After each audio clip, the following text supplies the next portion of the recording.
This, ladies and gentlemen, is football.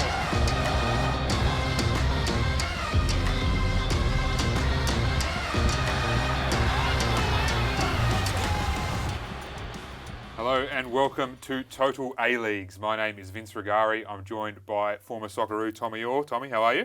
Great, pleasure to be here. A lot to talk about. Mate, pleasure to have you here and pleasure to have the world's greatest football competition back on our screens and on our fields. It's been way too long, but thank God it's back in the first weekend, Tommy. Don't know about you, but I loved it. I thought there were some really, really good games and a couple of great highlights, which we're about to rip into. Absolutely, so many talking points, and where better to start than Auckland, I guess. Yeah, well, let's get into that. But on this show, every week we will be talking about basically all the big happenings in Australian football and the A-League. And we'll start with the 13th club in Auckland. We're seeing these pictures now. Tommy, it's not often the A-League gets two sellouts in one day, opposite sides of the Tasman. Yeah. I mean, what do pictures like this do for the competition and football in New Zealand? This is fantastic. I mean, it's a huge shot in the arm, as you said, for not only the A-League, but for New Zealand football. And I think, when they joined the competition, there was a lot of criticism, from a lot of Australian football fans criticising choosing a New Zealand club to join the A-League. But I think that, those scenes and those pictures we just saw, I feel like it's very refreshing. It's a bit of a lot of energy now in the competition going forward, and I feel like that the decision's vindicated. Yeah, good turnout from Auckland's Estonian community as well, I think we should say, with those flags. Very, very smart move with the colours matching up very well with Auckland. I'm with you, by the way. I've always thought in the A-League we're either going to have 0 New Zealand teams or 2+. I think the benefits now of having a team like Auckland with the ownership power behind them is going to be fantastic for them, for the Wellington Phoenix and for everyone else. Absolutely. I think everyone's a winner here, and I think that there's been a lot of talk over the last 3-4 years about the need for expansion, and it's been a little bit more delayed than a lot of people probably wanted, but now we're here and it's exciting. And I think that the way they've come into the competition and how, over the last year, the way they've kind of ingrained themselves in their community, I feel like they deserve a lot of credit because they've really put the fans and the community at the forefront of all their decision-making off the field. And, I think that the crowd and the hype that we saw on the weekend was all as a result of that. So good that even the politicians want to hang out on the sidelines. Let's hear quickly now from the New Zealand Prime Minister, Chris Luxon, and also head coach Steve Corica. Yeah, look, I'm a big fan. I'm just a big supporter of what Bill Foley and Anna and Ali and others have all done getting this up and running. It's a huge amount of effort. It's a big investment and obviously huge passion and commitment to make it come to life in the way that they have, which is pretty special. So, really exciting day. Great day for football in New Zealand and Auckland. Thousands of kids are going to see their heroes here, and we've had a lot of special football memories over the years here in New Zealand. But this will just be the next level, which will be great. I felt pressure more for the people of Auckland. Obviously, when they turn up like that, 25,000, they've been waiting a long time for this, and we wanted to win this game for them. Obviously, everyone had their families there and friends, but it's more for the fans really, because they waited a long time and we wanted to put on a good performance. I think we did that. We scored 2 goals, which is great. Kept a clean sheet, so I think everyone should be going home today very happy.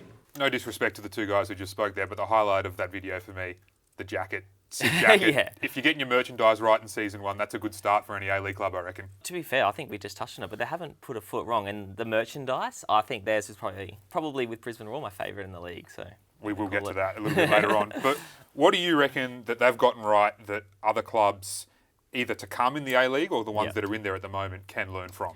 Well, I think that, Auckland to begin with it's a big city. I think it's over 1.5 million people. So there is enough, potential there for there to be a football team there. And they've always seemed to have an appetite for football. We've seen in previous seasons when the Phoenix have played some games there, they've always seemed to get great support. So they knew that it was a fertile kind of ground, and there was a potential for them to kind of break into the community and into people's kind of mindset there. But I think that they've done a tremendous job because they've done a few initiatives actually where, even members, when they bought a membership, some of their membership fee was going towards a local club of their choosing. So they've done really a lot of these kind of things to really make the local community buy into the club and feel a part of it. And I think that crowd and everything we saw is just as a result of all the hard work they've put in. Yeah, right side stadium too. I think that's a big help. Yep. That's a perfect fit for the A-League. Hopefully they can keep that even half that crowd on average would be fantastic for the A-League. And the match day experience is so important. And, it looked like such a fun game to be at, to be honest, on TV. And, I think that making the match day experience as fun as possible, even with the supporter groups that they've got, the formalised ones, I feel like there's a lot of good energy coming out of the club. And, I can't wait to watch the next home game. What did you make of them on the field, Tommy? We've got the first goal here.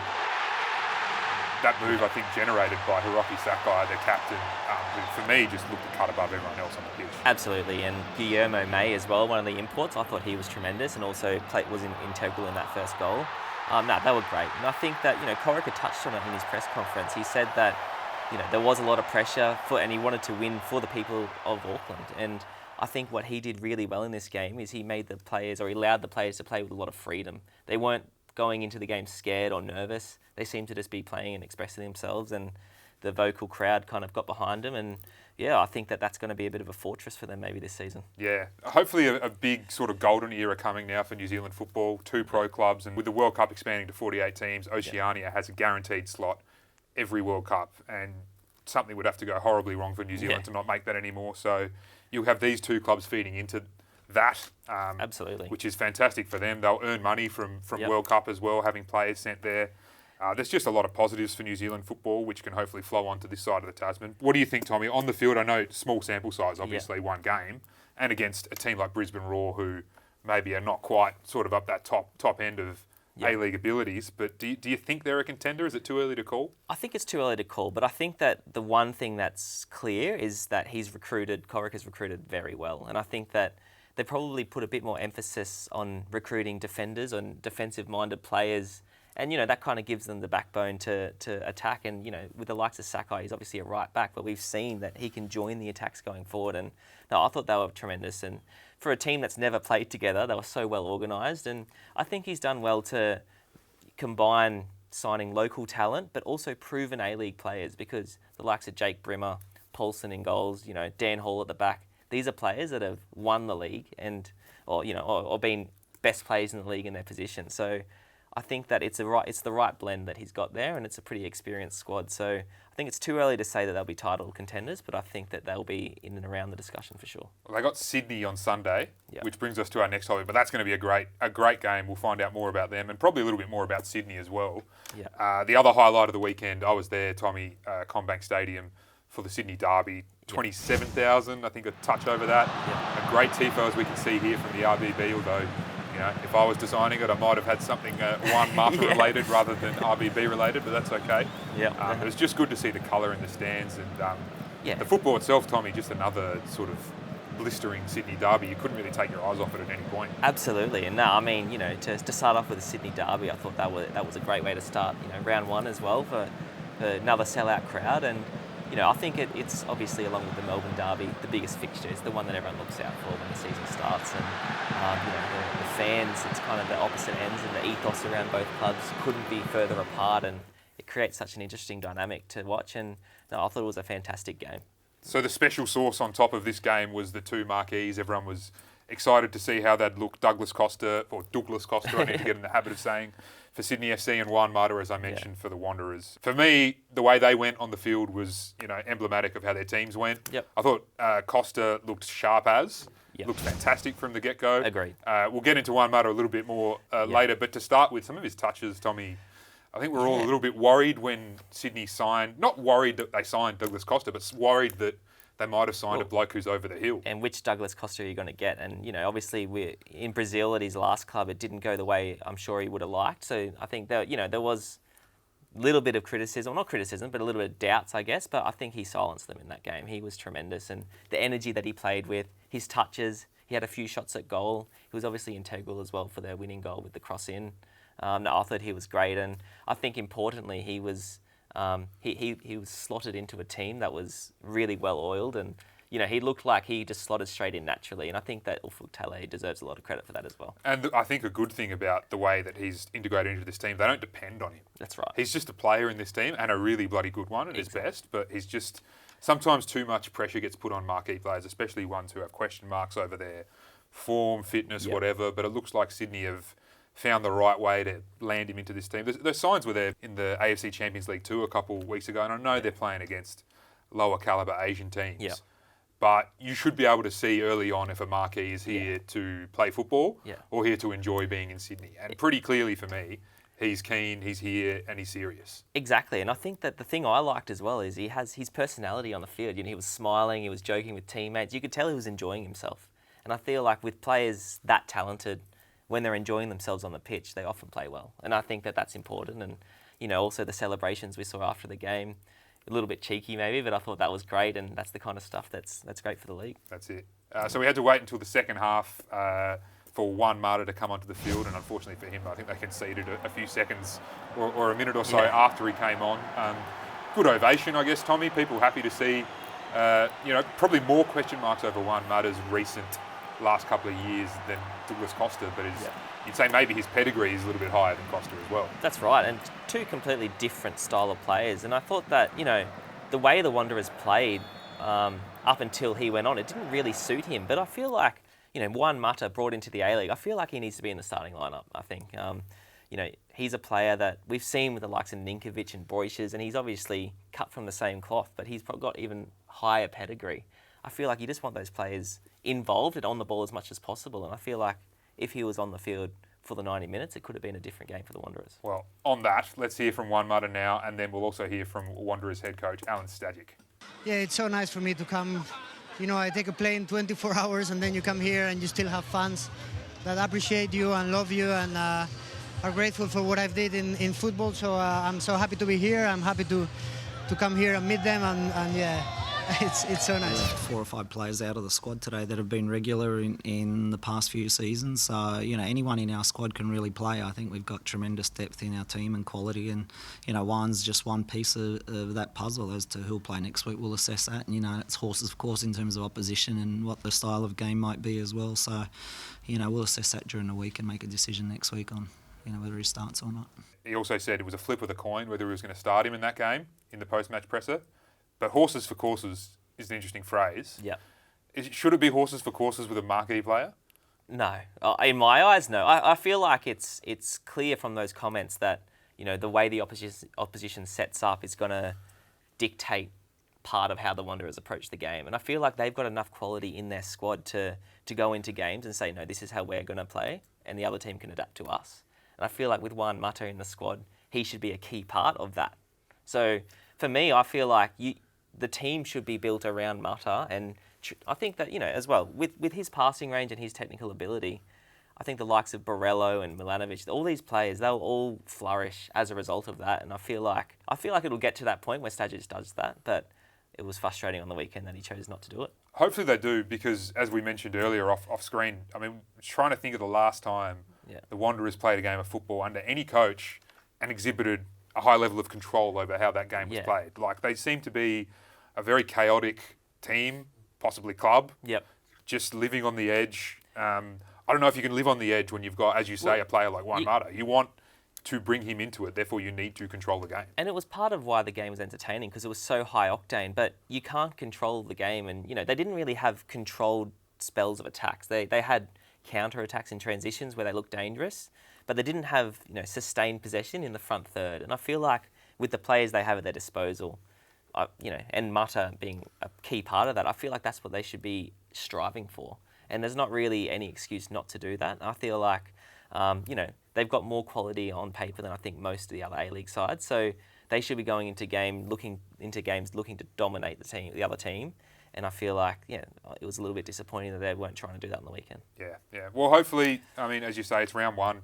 It's early days, but that's the road they need to go down for me. Let's see if they do. For now, though, let's move on and talk about, I guess, one of the great things about the A-League at the moment, the last couple of years, is all these clubs have gone down this youth route. And in the past, it's felt like, you know, something they're doing probably for not the right reasons, maybe because young players are cheap. But now it seems to be part of a real concerted effort to establish the A-League as a development league. And importantly, I guess, an export market for the rest of the world to make money off the kids that are coming through.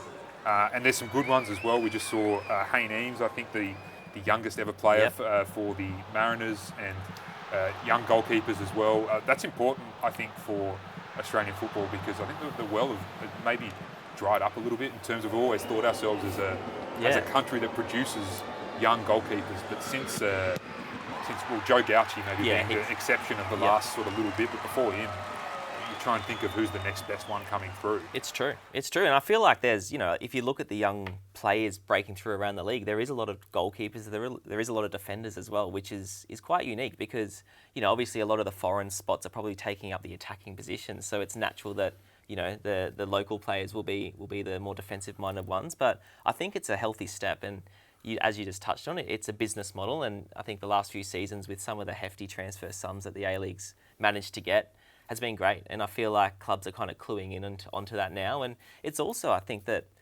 since the academies were established 5 or 10 years ago, I feel like we're maybe starting to bear, get the fruit of that investment, and it's exciting times. And there were so many case in point examples on the weekend just gone. I thought Casey Boss, obviously we've seen him a little bit last year as well, but I kind of had to do a double take and make sure I wasn't watching his brother in that game because there's a lot of similarities in their style. But I mean, the goalkeepers you just touched on, I think that was 3, the Mariners goalkeeper as well, still a teenager. It was amazing, and so much to be excited about for the youth teams as well, for the Socceroos. My pick of the young players, by the way, was Jordan Courtney-Perkins, if we're still counting him as a young player. I think he's 21 or whatever, but he's a beast for Sydney FC at left back, and seems to me like the kind of player who can explode this season. Like he's a big unit, he's skillful, he's very confident in himself and the way he plays. He's the kind of player who I think can go to a high level quicker than most people probably think. And he's very experienced for his age. I think a lot of people will be surprised to hear that he's still so young. And Hayden Matthews next to him as well. He's obviously playing with so much experience beyond his years, and I feel like there's a lot of credit has to go to a lot of the coaches as well, because there's a lot of risk in putting a lot of young players in, particularly in those defensive positions. But I think there's been a fair bit of bravery from the coaches to give the players the opportunity, and largely I feel like the players took the opportunity. So you've been in those shoes before, Tommy. Back in a previous lifetime you were playing, and I remember when you were playing, I was at uni watching you, Michael Zullo, Adam Serrata come through. Yeah. You know what it's like to be in this situation. How do you make sure that it doesn't get the better of you? Yeah, I mean, it is a challenge, and I feel like there's not one kind of thing that needs to... yeah. I mean, there's not one thing that will dictate whether or not, you can kick on or go on to have a successful career once you break through. But I feel like the challenge that a lot of young Aussies face, when they do break through, is that, typically a lot of these players were always the best players in their teams growing up. And they've always been, the focus of the team's tactics has always been around them. But all of a sudden you go into a professional environment and you need to become a functioning part of a bigger team picture, and overcoming that and, accepting more on-field responsibilities and having the maturity to handle that. I feel like that's the big challenge that a lot of young players struggle with. And I think that, more A-League players now getting the opportunity to play at a younger age, I feel like is only going to benefit them because they're going to be more experienced. And, we always talked about, from a national perspective, we're not playing enough games young enough, but I feel like that tide's definitely turned. Did you ever feel at risk of buying into your own hype a little bit too much? What was it like for you? Were you okay with that? Not really. I mean, I was lucky as well. I always had older players, the likes of Craig Moore, Danny Tiato, these kind of players at training, and they were taskmasters. And also Ange as well, who was one of the managers who was instrumental in developing me at the Brisbane Roar.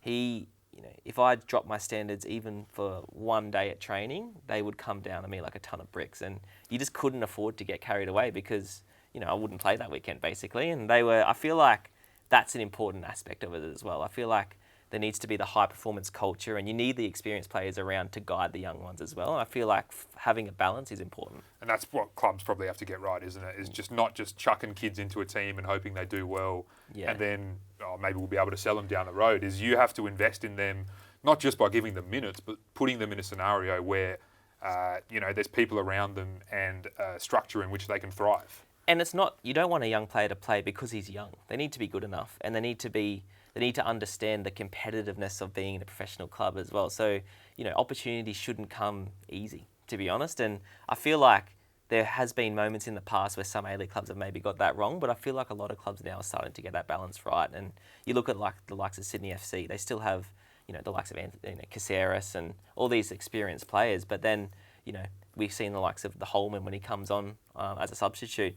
He's impressing as well, and the dynamics are very healthy there for young players to come in, and they've still got kind of good mentors around the club. So I think that the league's in a great spot. Yeah. Moving on, a team that is not in a great spot after just one round, Perth Glory. Tommy, a 6-1 disaster at one of your former clubs, MacArthur FC. A really, really bad start for David Zvilic, who is a highly rated coach. Everyone was excited to see what he would do with this club and this team, which is obviously coming off a pretty low base from last season, the ownership struggles and just a lot of turmoil basically surrounding them. But Tommy, what do you think went wrong here?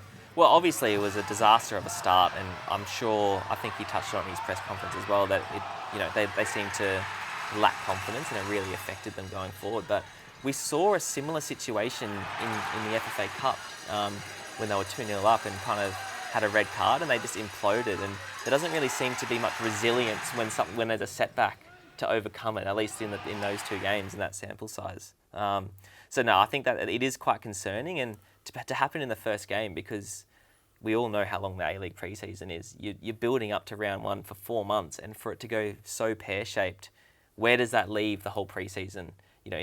Does that undermine a lot of the good things that I'm sure they worked on in pre-season as well? I think they're the big questions going forward. Well, let's hear a little bit now from David Zvilic on that result and what went wrong. In the end, it was, we just got caught out and found out with with some of the players that were underdone, and also in the first 10 minutes it just went bang bang, and then obviously then a little bit of nervousness and that crept into it. So just before we dissect those comments, Tommy, quick stat: the worst 5-game stretch in A-League history, I believe, defensively from Perth Glory.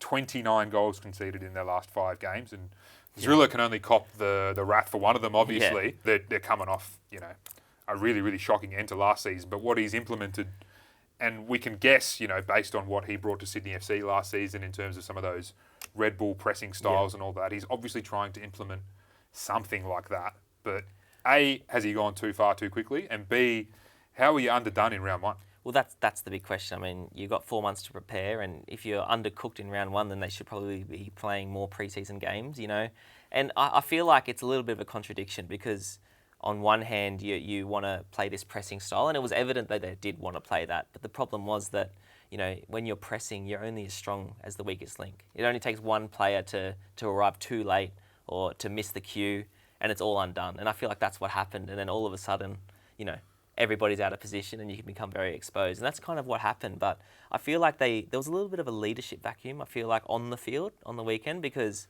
it was clear after 10, 15 minutes when they were already 2 or 3 goals behind that they needed to do something, and they maybe needed to just sit in and absorb some of the pressure. But they didn't have any leader. They kept trying to do the same thing. And I feel like that was probably their mistake. They was a bit naive on that end. So I feel like, the likes of Brandon O'Neill and Adam Taggart, obviously they're fantastic players and great leaders in terms of, they let their football do the talking. But I feel like, they might, going forward, if they're going to have to turn things around, really take a vocal kind of influence on the game and really just start to dictate. We're nearly there, Tommy, for episode 1. We'll just get into extra time now. We've got 3 minutes of added time to get through some last few topics, which we'll rip through quickly, starting with something that caused, bizarrely to me, some debate internally here about the Brisbane Roar kit. I think that's their 3rd kit, or was it their away kit? Away kit. All I know is they got 3 kits, and I reckon they're all sick. Agreed. But what about this one in particular, the one they wore at Auckland? Oh, that's my favourite one. Yeah. And I feel like it might be one of my favourite A-League kits of all time. Oh, I think so too. Yeah, and it's the details for me. Like when you zoom in and you look at that pattern, exactly. It's the raw lion, isn't it? That's duplicated over and over, which for me is a lovely touch. And getting Chad Gibson to do it, the first captain, and obviously he's in the industry now, I feel like that was great. And he's got his finger on the pulse of, the club ethos, and I feel like he did a tremendous job. And no, I think all the fans have largely been very positive about it, so that's fantastic. Yeah. The distance derby. Controversial, this one, because I believe the distance between Perth and Auckland is now longer than Perth and Wellington. Exactly. But is the distance derby, which one is it now? Do we keep it as Perth-Wellington, or do we have a new distance derby? I feel like the word derby gets thrown around a lot these days, because I'm not sure how much of a derby it really is, but I mean, it is quite funny. So I still feel like you can't change the derby. I feel like it's either neither or it's still remaining the Wellington Fair Well, Play. you know this because you live up that way. But Yeah. didn't they change the name of the F3? Isn't the F3 the M1 now or something That's like right, that? that's They didn't right. change the name of the F3 derby. It's true. And I feel, is the trophy now just a part of the road or something that connects Also them? sick. Yeah, I thought that was exactly. very good. Anyway, that's sorted. The distance derby stays as is. Very Yeah. good. Costa Barbarouses, heavy Kiwi theme today. Yeah. But Costa Barbarouses, is he one of the most underappreciated players in A-League history? Yes, for me, yes. Just in terms of consistency, and he's played at a lot of clubs, and he's never the most talked about player. Maybe now at the Phoenix he is, but at Sydney FC and at Victory when he was there, he was never the star player, but he was always getting goals and assists, and I think he's one assist off being the A-League's highest, having the most assists in A-League history. So, he's been so consistent, and he's I feel like since he's joined Wellington last season, he's almost been born again though. He's playing with a smile on his face. He's scoring goals. I feel like he's definitely underappreciated, and I think the Wellington fans though really do appreciate him at the moment. How much of the underappreciation is down to him being Kiwi? In terms of because I don't know, I feel like some Aussies feel like we shouldn't be wasting visa spots on Kiwis, and maybe if Costa Barbarouses came from the Greek Super League and had the same output that he did here, we'd think differently about him. Absolutely. And I feel like, the same way, for the same reasons that maybe, when Aussies play overseas, we kind of get, just forgotten. I feel like it's a similar theme with New Zealanders in Australia because, we've seen some of the amazing talent that the Knicks has produced in the last 3 or 4 years, and they don't have the same hype around them in the league that the Aussie ones do. And I feel like that might change now. There's obviously Auckland's come in, but I feel like he's definitely been a victim of that for sure. Yep. 3 red cards in 6 games this weekend. Some of them a little bit spicy. It sounds like the new referee's boss at Football Australia, John Moss, is going to let things happen a little bit more, I think. I mean, what do you, as someone who got hacked to high heaven when you were playing, Tommy, how do you feel about that? I feel like there's a fine line there. I think, largely letting the game kind of, you want continuity and you want the game to be free-flowing. So I have no problem with that per se, but I feel like as soon as there was a few tackles, I think Popovic on the weekend, he was very, very lucky not to get a red card because for me that was a red card all day long. But I feel like it is a good stance for them to have, but I feel like they need to make sure that reckless tackles aren't just being ignored. Yeah. Speaking of, I'm not going to call this a reckless tackle, but it was a bit spicy. The one from Lucas Moragas on Patrick Disnorbo. Was this just an intentional... I have a feeling someone at APL head office put these two up to this to give us a flashback to Kuzmina and Muscat back in the day. I think that was season 1. So I thought that's where it was going too when he picked him up, but Morel just showed a fair bit of composure actually, not to retaliate, because I thought it was a bit uncalled for to pick him up in that manner. But I mean, I'm not surprised. We all know what PK's like, and it was a flashpoint, but it kind of fizzled out, which was probably for the better. Would you have fired up in that situation? Or definitely not to PK, that's for sure. Definitely not. Back in your shell, son. There you go. Just finally, one of the bigger controversies of the weekend, and really not that big, let's be honest, but a lot of people didn't like hearing music at corner kicks at the Newcastle Jets game. I feel like we've been through this as an A-League community. It was like a few years ago where this got trialled. Yep. I didn't like it. I still don't. Your thoughts? Well, what's it achieving? That's what I don't really understand. It's a distraction. I mean, in other breaks I can understand, but a corner kick it's kind of like a throw, and it's not enough of a break to have music. I'm definitely not for it. Yeah. Well, hopefully lesson learned on that one. Yeah. And we can get let the fans feel the atmosphere is my thoughts. Yep. The Newcastle Jets supporters group there probably wanted to fill that empty space, and I think going forward they should be able to. Yep. That does us this week, Tommy. Episode 1 in the bag. How do you feel about it? Great. It was great to be in and amongst the league again, and so many exciting talking points. I've got a good feeling about this season already. So many great games to look forward to, even next weekend, and we'll be right here same time next week to talk about it on Toto A-League. Thanks for joining us.